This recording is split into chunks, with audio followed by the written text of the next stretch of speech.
Hello, everybody, and thank you, Jane. Visionary leaders encourage idea generation, whether that's from themselves or inspiring those around them. And creativity means using your imagination to create ideas that, in this case, will add value to the organisation and its stakeholders. So I'm delighted today to introduce you to Lewis Parsons, who's devoted his life and artwork to exploring the mystery and beauty of human potential. He's developed or pioneered a new form of art called soulscaping, celebrating the unique essence of an individual, a partnership, or a family. So this is an exceptional kind of self-portraiture, looking for the inner dimensions of a person rather than just the physical manifestation.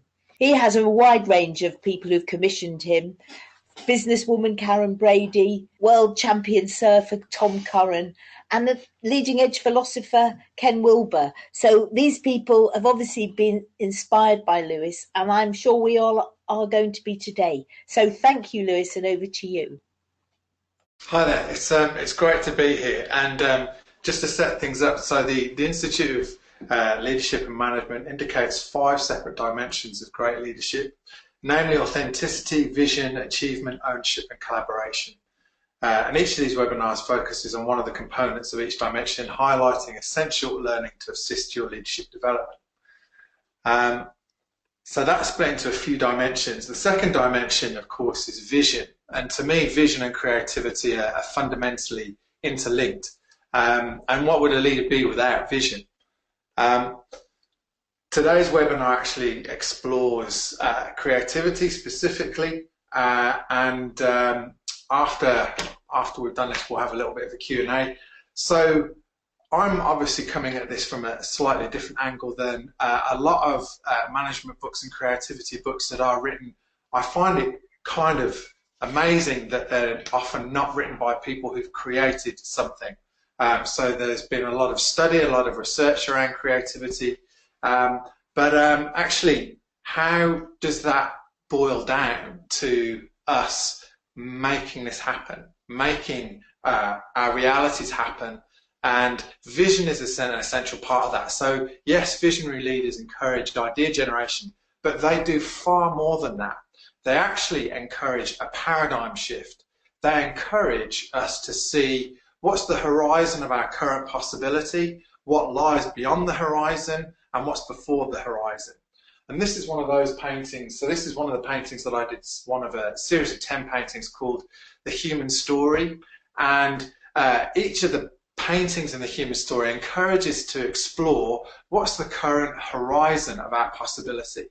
Now, you could argue we're in current planetary crisis because our horizon is too concrete. We are realizing that we're bound up in a series of limitations which visionary leaders actually need to engage and change and challenge. And of course, creativity is a fundamental process and a part of that. So defining creativity, I find this interesting too. So creativity means using your imagination to come up with ideas which add value to the organisation and its stakeholders. True. And also creativity to me it's the mechanism of evolution. It's nothing less than the energy that generates everything from the Big Bang through to now, through to every single thought, every idea, every neural synapse coursing through your body is an act of creativity. And you only have to consider this for a single moment to answer this question: do you think you are creative? And because of the current span of how we view creativity, from things like rock stars and artists, of course, are incredibly creative, through to people who might not consider themselves creative at all. Parents, those who work in a lot of spreadsheets and accounting, may not consider themselves creative, but actually every single thought and action is genuinely creative. If you can worry, you can create. In fact, if you are worrying, you are creating. This is an innate force in us that we just need to embrace and direct in other directions. So technical creativity. So I would also link that with innovation. I did a piece of work with Microsoft, some of their leadership team, but we ran something called the visionscaping process with them, which was in a conference setting with 300, largely engineers, but also managers of engineers. And we came at this with the idea, well, you have all these different creative perspectives, and how do you line those all up behind one single vision? So we got them to create themselves a moment in the future where they were invested, where they could see this is an important part where I light up and I light up those around me. And yes, that does actually genuinely increase productivity. It does reduce frustration. It definitely increases motivation, because if you have an idea and you're invested in it, you are intrinsically motivated. It is deeply fulfilling and satisfying to set out a vision and achieve it. It's fundamentally bound into the human condition. So Guilford, 1950, he identified two different ways of thinking, convergent and divergent. I kind of like these boxes, the fluency, the flexibility, the originality, the elaboration.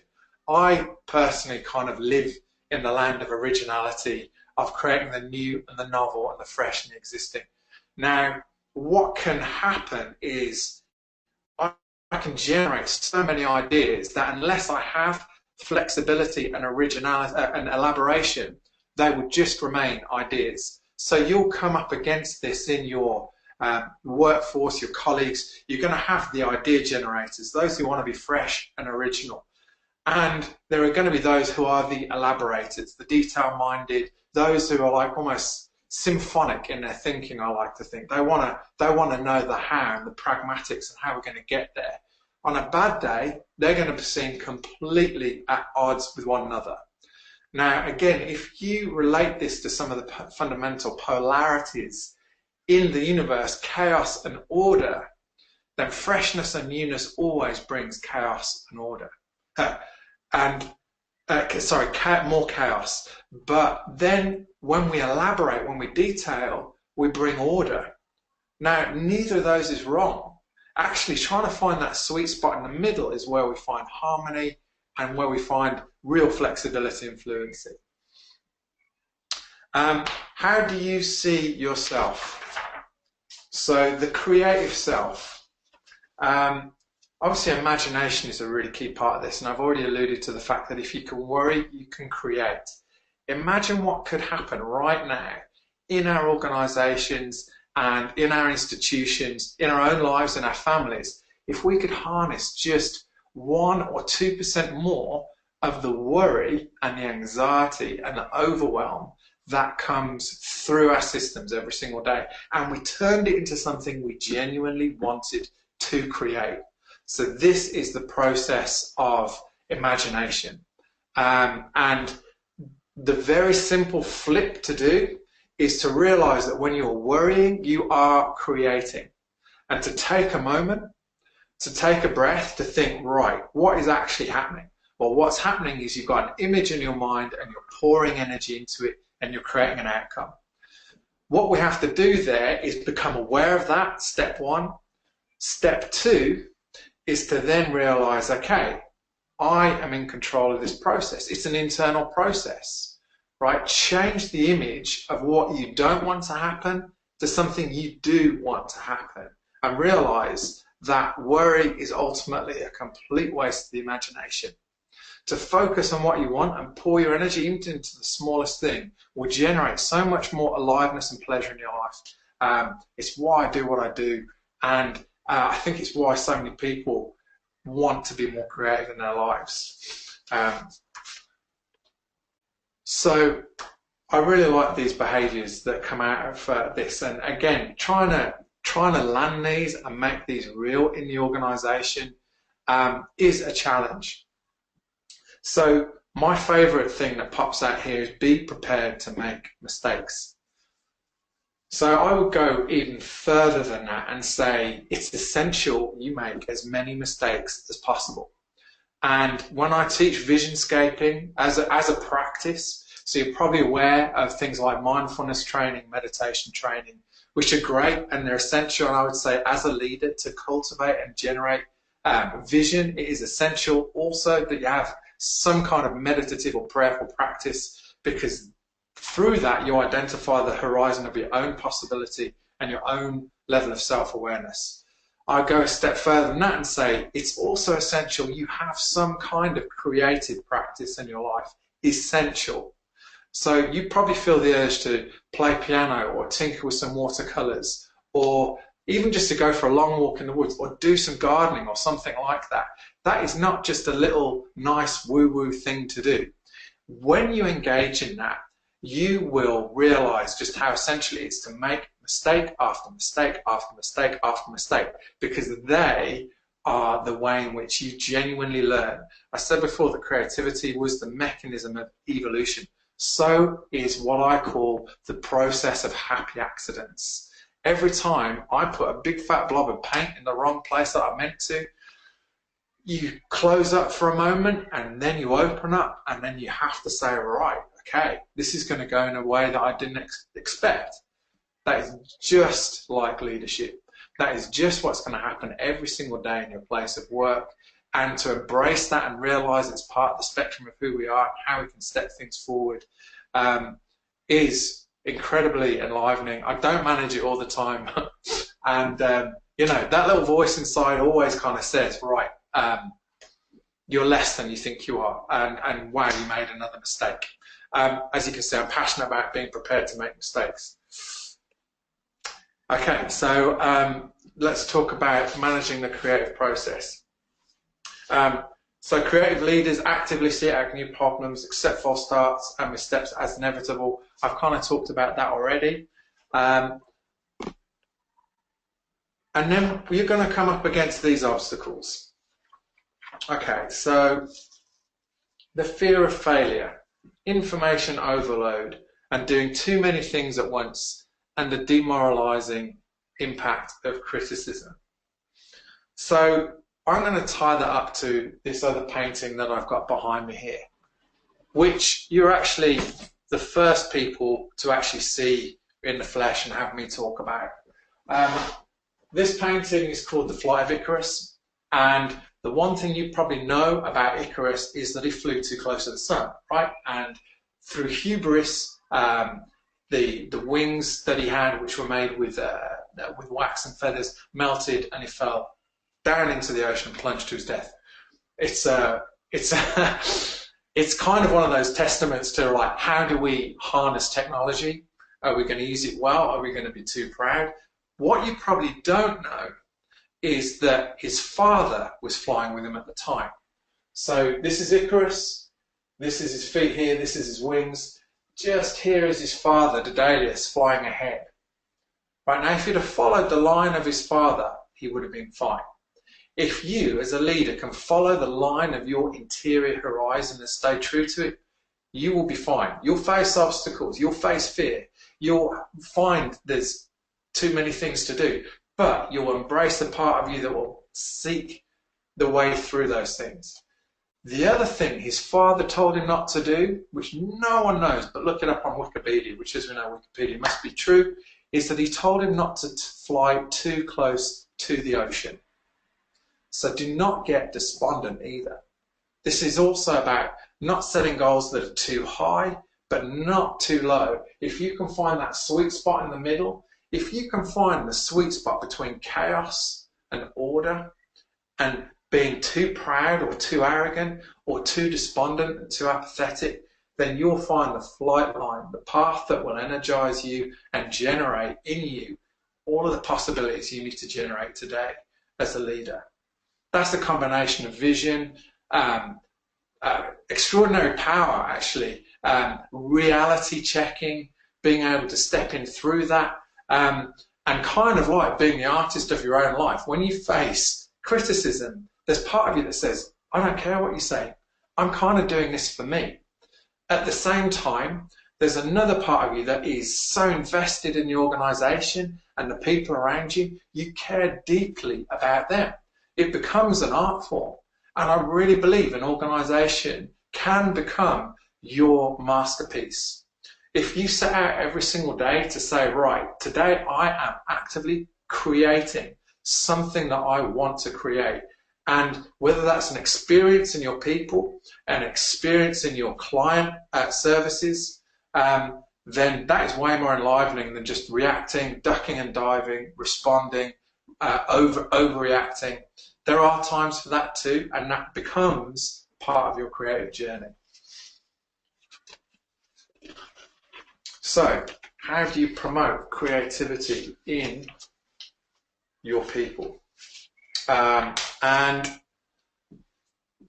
sometimes, if I'm honest, there will be times when you will not want to promote creativity in your people because there are too many ideas.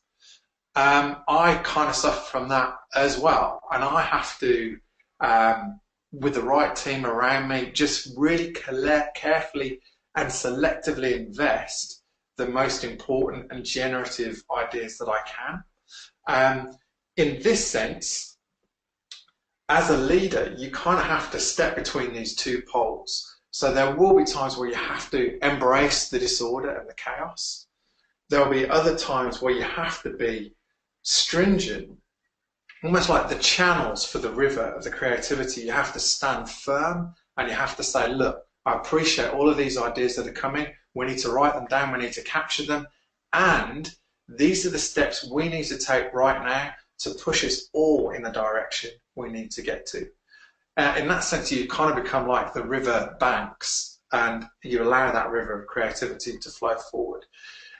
On the other end of that over-order spectrum, and again, you will come across leaders and people in your organization that are like this too, they want and demand order to the point where it starts to calcify, over-crystallize the process, over-crystallize the creativity. And I feel this is an intuitive sense. There are lots of ways to kind of intuit whether it's working or not.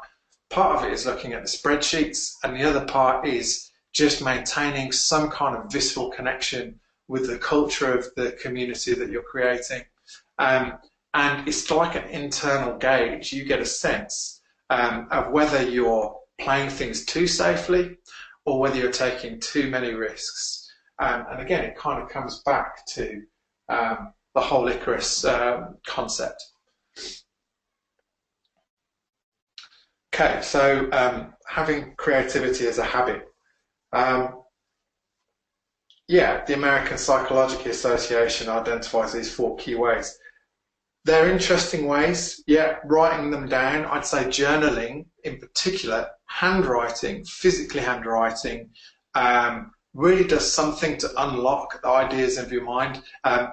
There is a brilliant Ken Robinson TED Talk on creativity. I think it's the most watched TED Talk on TED. The one thing that stands out for me is he talks about we've been educated from the neck up and slightly to the left. Okay. Now you'll probably see this if you have children. I do. I have 2.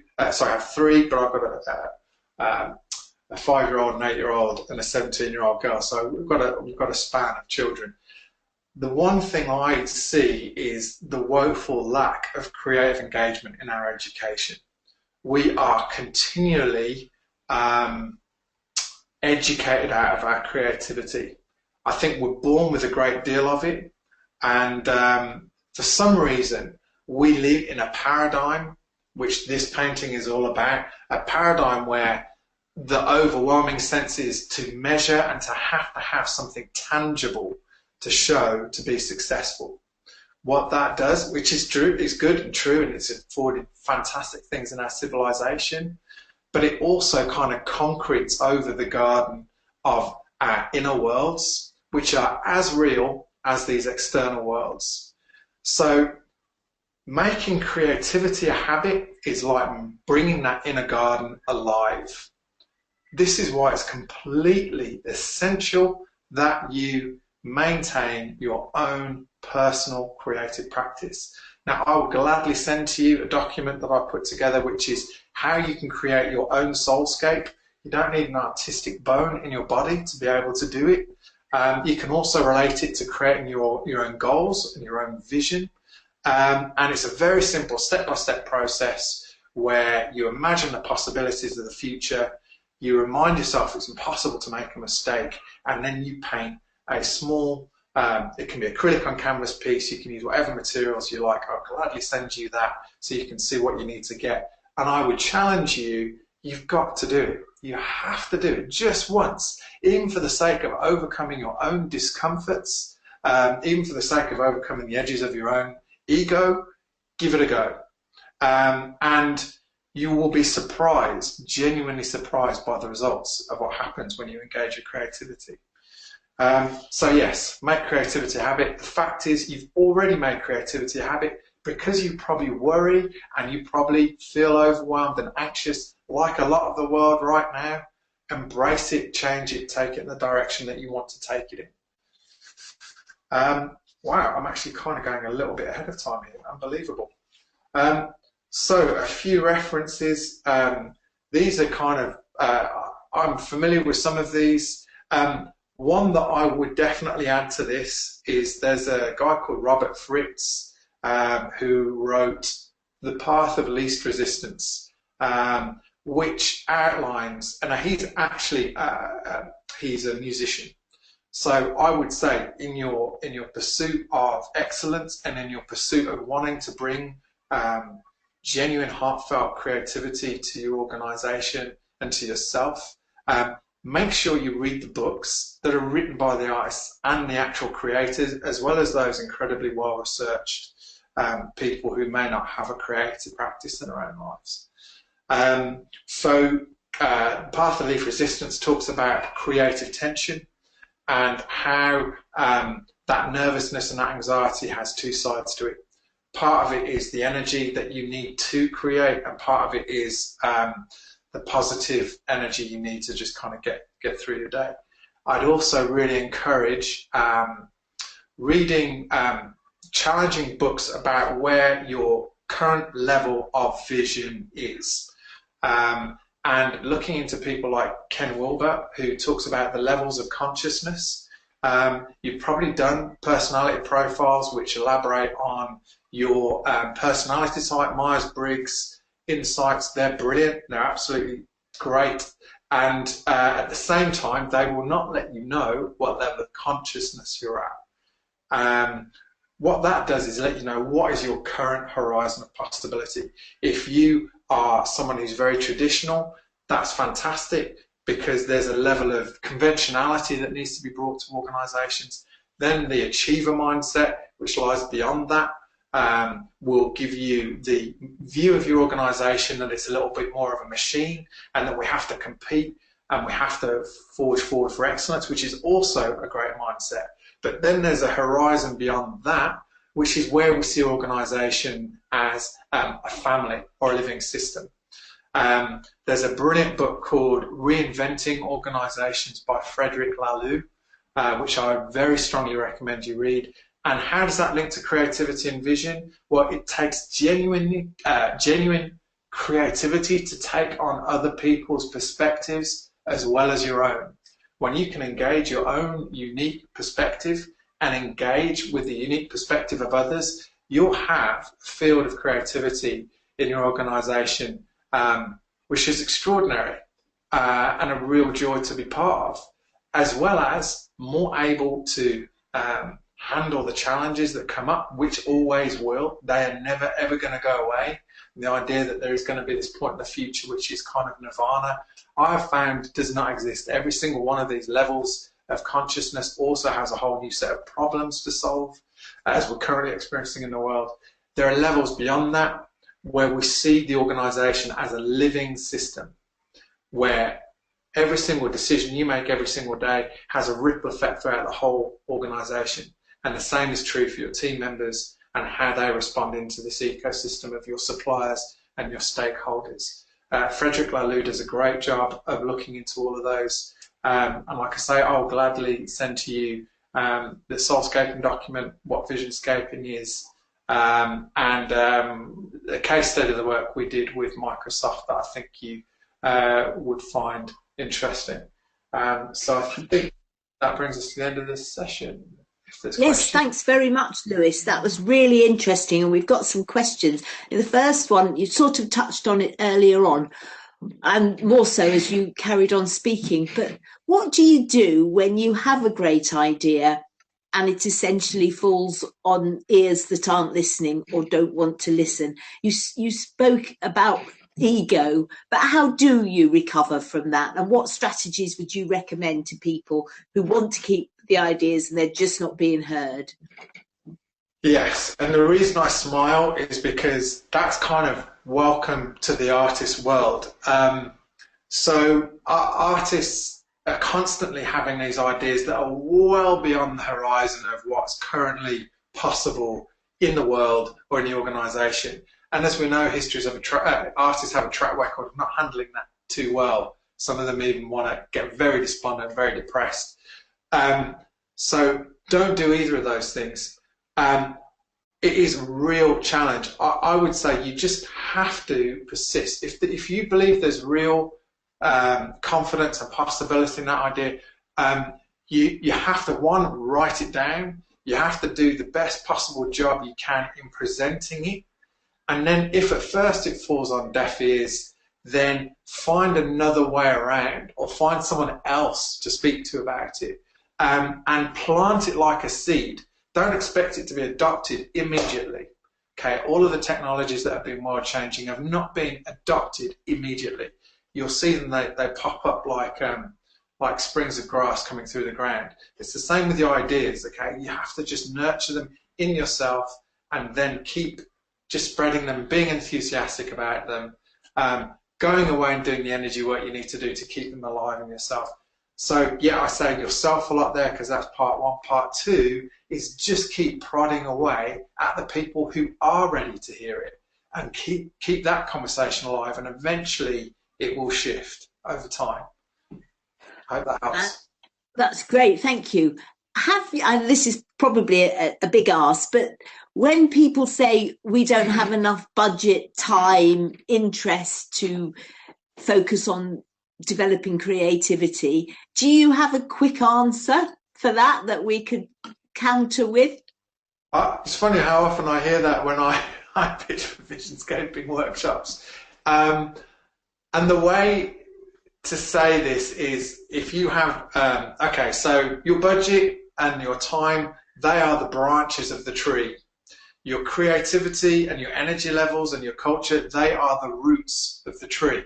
What happens to a tree which is all branches and no roots?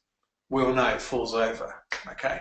You have to invest in this. There is a cost to not investing in this, which, it's costing us right now. You only have to look around the world and see how much it is costing us in our children's lives and in the lives of our organisations. It's dehumanising to realise that we're not releasing enough creativity. It is. I would flag that up. And if people will say that we don't have the budget, just find someone else to do it with who does care enough about it. Thanks. So that's the quick answer there as to I like that, the branches, but we need to be the trunk and the roots of the tree. And I think time for one last question. We all hear of lots of offers for creativity enhancing training, and you referred very generously all the way through your presentation to all the other offers out there for leadership development. Is there, if you had X amount of pounds to spend on some creativity training, is there something that you'd recommend? Would it be painting, storytelling, drumming, juggling? Is there anything that you, in your experience, you've seen that you think, yeah, that works?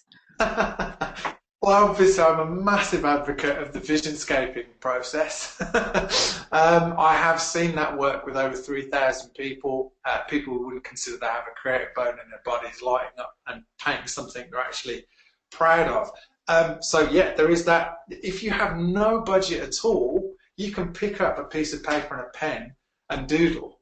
And just set yourself 30 minutes of doodling a day and see what happens. See what happens to your imagination, your decision-making possibility, just by doodling for 20 minutes a day.